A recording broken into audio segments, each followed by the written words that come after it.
mountain. The toast is burnt. Google says don't be concerned. Laundry mountain. Fridge is bare. And I found a sticker in my hair.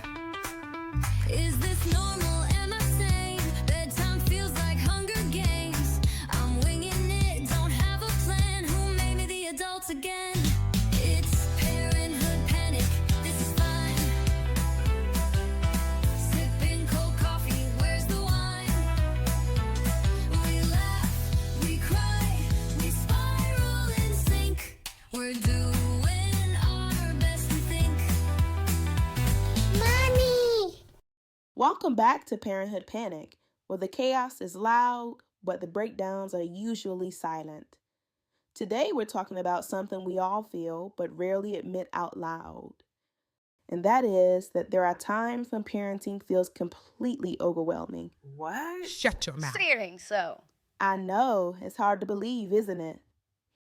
So it sounds like we all can relate and experience times when, we feel overwhelmed or burnt out with regards to our parenting.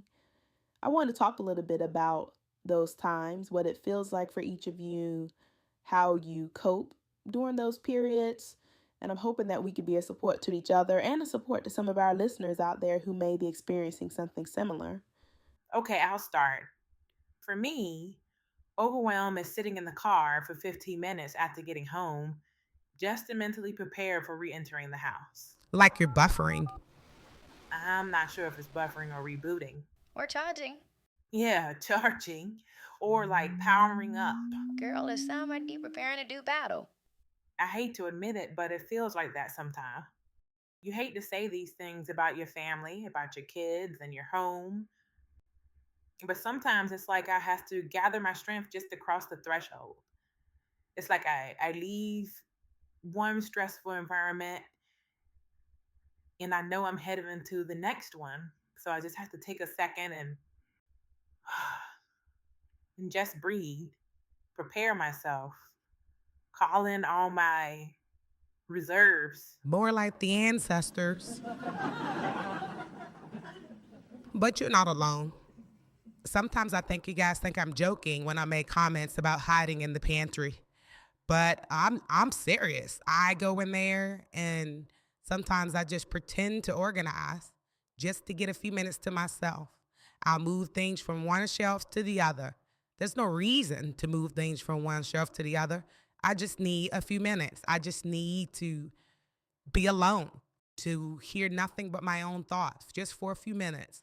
What are some of the things that send you guys into a state of overwhelm? Is it just about the kids making too much noise, or, is it about clutter, or what kind of things do you feel like contribute to that sense of just needing a minute? Well, the worst part, it's not even the visible stuff. It's the mental load. I'm tracking field trip forms, birthday RSVPs, the fact that we're out of Band-Aids and oat milk and cereal, and it's a lot. The invisible weight. Yeah. Emotional labor, planning labor, crisis prevention labor. It is a lot. You experience that too, Chris? Definitely. But I'm not sure it's the biggest thing for me. I think the biggest thing is that I get overwhelmed by touch. Like sometimes I fantasize about living alone in a cabin just so no one can climb on me. Don't get me wrong, I love my kids. I love them with all my heart. But sometimes it's just too much. I just need to not be touched, not be tugged on, not be pulled, not be climbed on, not be grabbed. None of that. You bring up a good point. I never considered the sensory overload that could come with parenting. Sight, sound, hearing, and as you said, touch, and of course, smell. Oh my God, the smells. I'm sure all of that contributes in a lot of ways to that feeling of just being overwhelmed and needing a minute. It's the smells for me. Yeah, it's but even that isn't like a constant thing. I can handle that periodically, even though it's atrocious. But the toys beeping, the kids yelling, the TV blasting, like that's constant sensory input. And that's a lot. And sometimes I just want to shut it all down. And you should. You should do exactly that. You should shut it all down. I think one of the greatest things that I got from my mom was the quiet game. My mom used to say that, your kids need to know how to exist in every state. And one of those states is boredom, just quietness, And so sometimes we play the quiet game, and my kids are young enough that they don't even realize that what I'm really doing is just trying to get a moment of no noise, and they take the quiet game very seriously.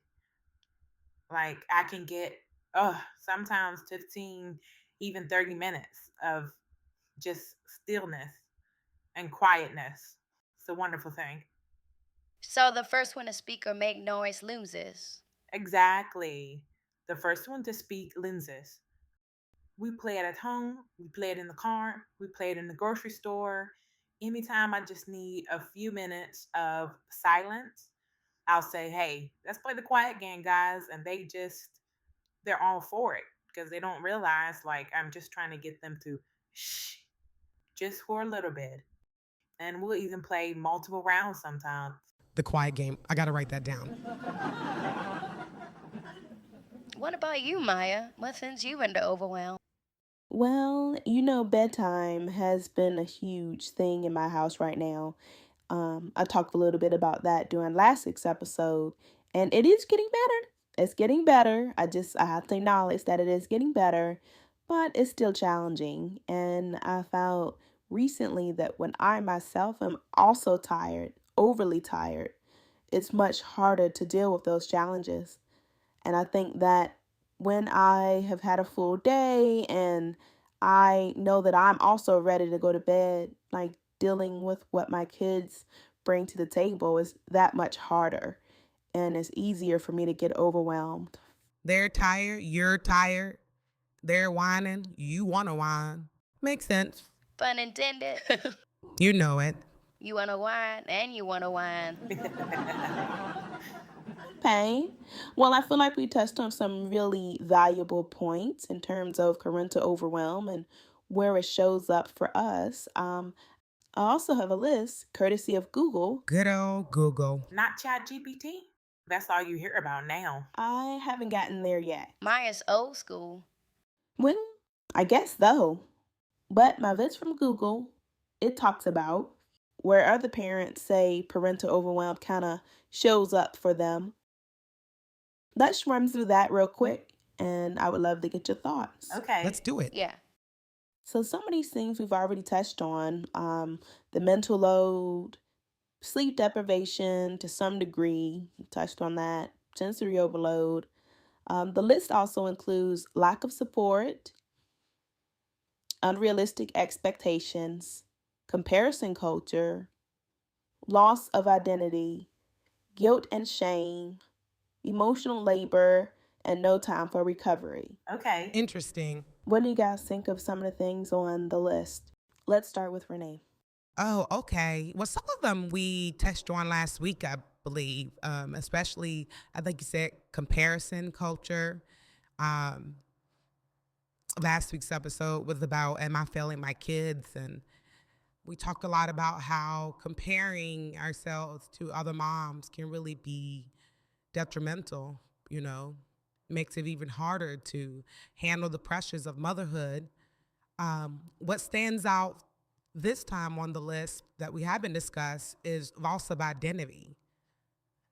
I think that's something that I never considered as being a part of the overwhelm that can sometimes come with being a parent. But yeah, now that I think about it, I'm definitely not the person I was pre-parenthood. And sometimes I don't even know exactly what that means, like who or what else am I outside of being a parent? Because when you have a kid, it just becomes all about them to some extent. So I think that's interesting that that made the list. Yeah, me too. I think we spend so much time being mom that it's kind of like you forget who you were before. But why do you think that loss or lack of identity or the questioning of your identity contributes to parental overwhelm. I think losing that sense of self, who you were beyond caregiving, just adds to the overwhelm because now you're caring for kids and trying to remember what it felt like to just be you. Like, I used to be a person with hobbies and things I like to do for fun and, interest. A whole life. Exactly. I had a whole name that wasn't mom. I agree. I think that pre parent self had goals and dreams and desires, and at some point you stop recognizing yourself, you know? I mean, you were this person, and all of a sudden, those interests, those values, those goals, a lot of times they get put on the back burner, and you start to feel invisible, even to yourself. You start to not recognize yourself. I also think there's no separation between roles. It's like there's no clear boundary between you and the parent. Everything feels like a task, everything feels like an obligation, everything feels like something you have to do. And there's no mental space to reset or to reestablish those dreams or to really get a feel for what you want to accomplish, what you want to do next. And then there's the guilt. Mom guilt. Yeah, there can be enormous mom guilt.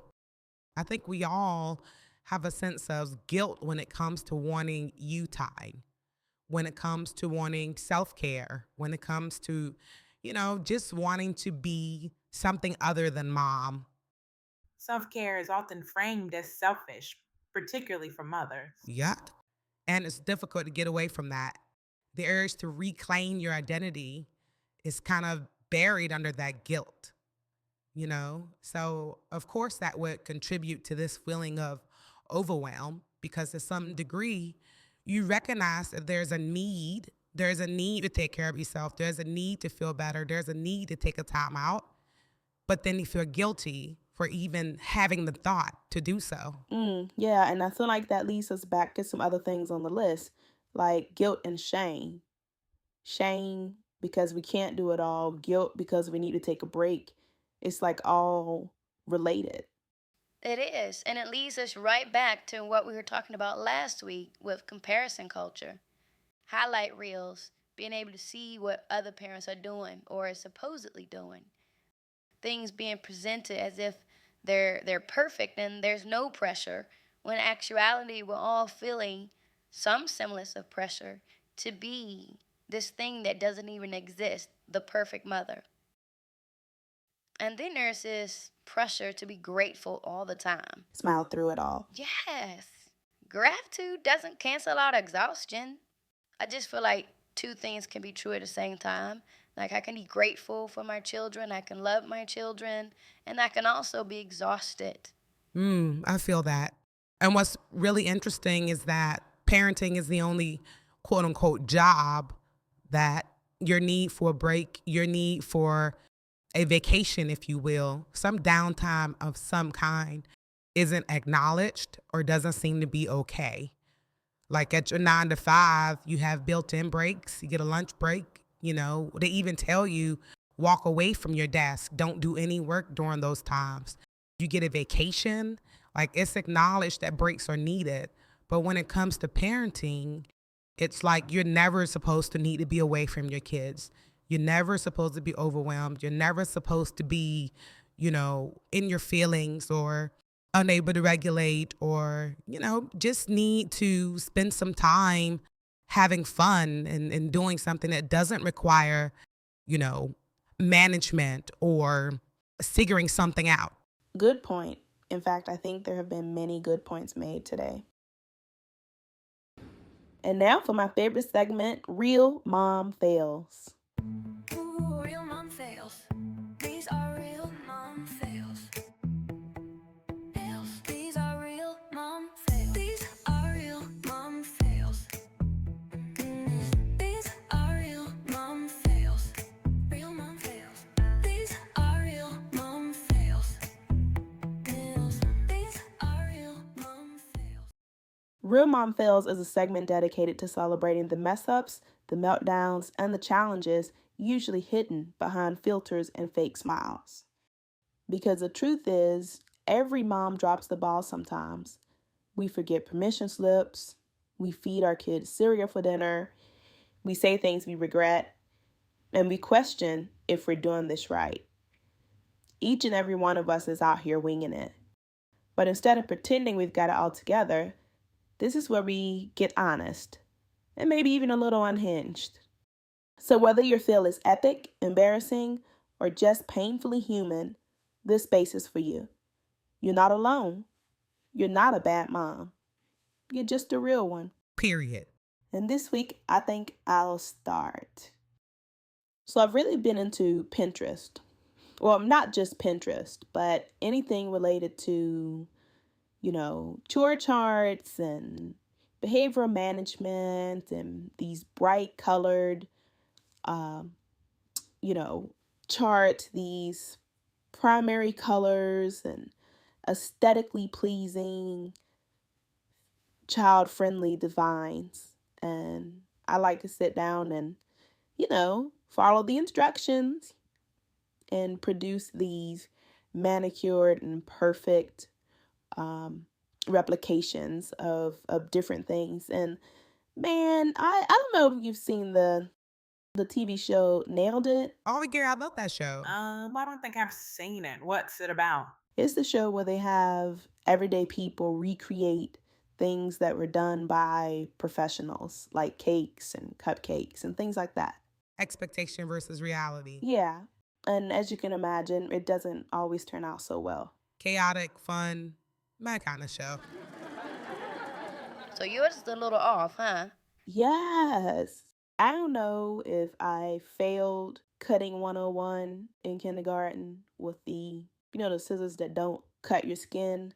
I don't know if I failed that or what, but I cannot cut a straight line. I cannot, place a dot perfectly in a particular area. I can't draw a circle that's in any way, shape, or form symmetrical. This thing was the worst thing ever. It probably wasn't that bad. Well, I finally decided to just print off a copy and just laminate the copy as opposed to trying to produce my own. All of us are not gifted in that way. Not exactly what you wanted, but you got the job done. That's what I finally did. But before I even got there, I just beat myself up so bad, about my inability to produce something that seems so simple. And then I thought, like, when my kids are older and when they're facing a similar struggle in life, how do I want them to respond? And I decided I'm going to model that behavior. I'm going to get up from here, come up with a different plan, get out of my head about it, and go on about my day. And ultimately, that's what I did. So it worked out. But that was after several minutes of me, berating myself because I can't draw a straight line. What you got, Ty? I bribed my 6-year-old with screen time so I could take a nap. Ingenious. Yeah, I was really tired and I just needed a 15-20 minute power nap, to get through the rest of the day. So yeah, I try to adhere to the rules that I set. I don't want my kids to be negatively impacted. I've been doing a lot of research on like screen time and, how damaging sometimes that can be. And so I'm trying to be really careful about those things, but I just needed a rest. And that's fine. We all do sometimes. Was it a good nap? Us moms, we're never all the way asleep anyway, but just that few minutes of just being able to be there, eyes closed, body resting was like heaven. I just imagine my pediatrician standing there, judging me, wagging her finger, shaking her head. But, I have to forgive myself. I'm hoping that this didn't do irreparable damage, to my kid. I'm sure it didn't. What's yours, Renee? I told my kids to stop yelling. Then I realized I was yelling about the yelling. Been there. It's interesting because you try your best to lead by example, like Mina was saying, to model the behaviors that you want to see exhibited. But, sometimes you get overwhelmed, overstimulated, excited, whatever the case may be. And it's like, I just need the noise to stop. Did it work? Yeah, no, maybe, not really. Maybe short term, like in that very moment. But I know it's something that I'm going to have to continue to reinforce. And I'm hoping I can do it in a calmer manner. Well, Chris is our resident Zen master. That doesn't mean I don't yell. I have my moments. I am certainly not perfect. That actually makes me feel a little better. You're definitely the calmest person I know. Me too. Yep, me too. So if you're yelling, this parenting thing must be really challenging. So now I'm trying to be calm. I don't know how far I'm going to get. I don't know how, well I'm going to be able to do that, especially since, I don't know, when I say things calmly and nicely and politely and with a soft tone to my voice, it's like they filter it out. It's like they don't hear it. So I'm working on finding a balance with it, We do. Chris, what's your mom fail this week? Mine, I don't know if this counts necessarily as a mom fail on my part, but I did find out recently that my daughter, I love to make like these nice aesthetic, homemade lunches with nutritious food. And, I'm thinking, oh, this is great. She's coming home. Her lunchbox is empty. The containers are empty. She's eating this food. This is wonderful, And I found out that is indeed not the case. Uh-oh. I just found out this past week that she's really been like either getting the food away or throwing the food out. I guess if other kids don't want it, she throws the food out. And her best friend, who is apparently sharing her lunch with my daughter, and I found this out because I guess the friend mentioned it to her mom, and her mom told me because she's like, of course, my daughter needs all of her lunch. So she was like, I don't mind her sharing like fruit snacks, and I can even put an extra bag in the box. And I'm like, we can afford fruit snacks. Like, it was so many emotions. Embarrassment, was one, and disappointment, and just, yeah. So that was tough. Ladies and gentlemen, snack time survivors and emotionally fragile baby monitors, it's time once again for the honor that celebrates heroic chaos in a bottle. The Golden Sippy Cup Award, awarded to the parent who meant well, melted down gracefully, or found themselves whisper screaming, "I'm fine," in a Target parking lot. Maybe you made a craft that looked like a crime scene, or packed a lunch so healthy it came back untouched and slightly offended. Whatever your fail, you showed up. Because in the kingdom of carpool and crushed goldfish, it's not about getting it right. It's about surviving the story and looking fabulous while doing it. Now it's time to cast your vote in the comments below. Will it be me, Maya, who ambitiously attempted a Pinterest perfect chore chart, or Renee, who, in ironic twist, found herself shouting at her kids to stop shouting, or Ty, who resorted to bribing her 6-year-old with screen time just to sneak in a much-needed nap? Or maybe Chris, who lovingly prepared healthy homemade lunches just for her daughter to toss them at school. Hurry and leave your guess down below. We'll be back before you know it.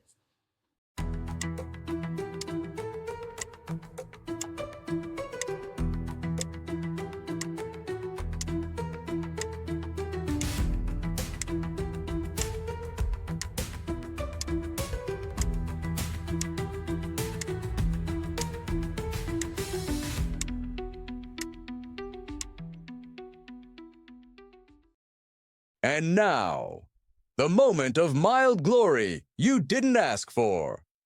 This week's Golden Sippy Cup goes to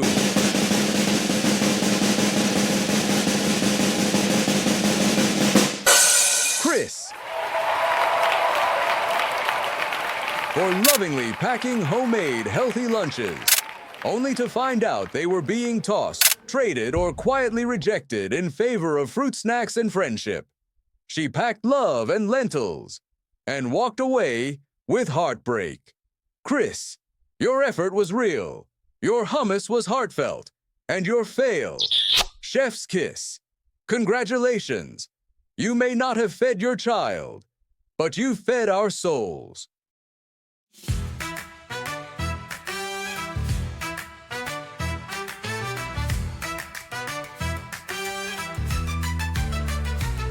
She chopped, she stirred, she packed with pride, but that quinoa joy got tossed to the side. She aimed for wellness, but got fruit snack snub. No crown, just this week's Golden Sippy Cup.